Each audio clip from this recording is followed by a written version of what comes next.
সেই ইদানিংকালের জেনারেশনের ক্রাশ খাওয়া ব্যাপারটা বেশ ভালো। আমাদের সময় যেটা ছিল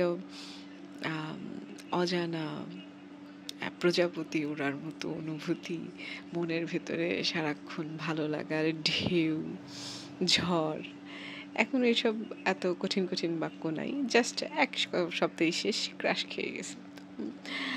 আমি বুড়োকালে এসে ক্রাশ খেয়ে গেছি একজনের ভয়েসের উপরে।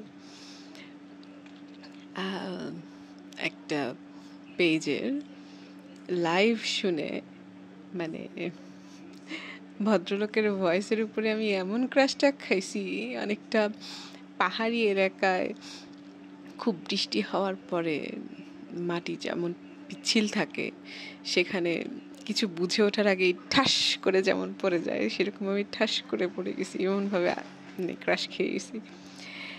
এত দারুণ কণ্ঠ ভদ্রলোকের, মানে অসাধারণ। আর এত সুন্দর গান গায়।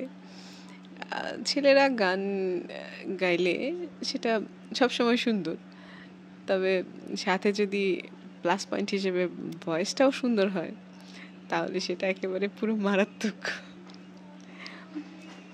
তো আমি আপাতত ক্রাশই তো দিনাতিপাত করতেছি আর কি।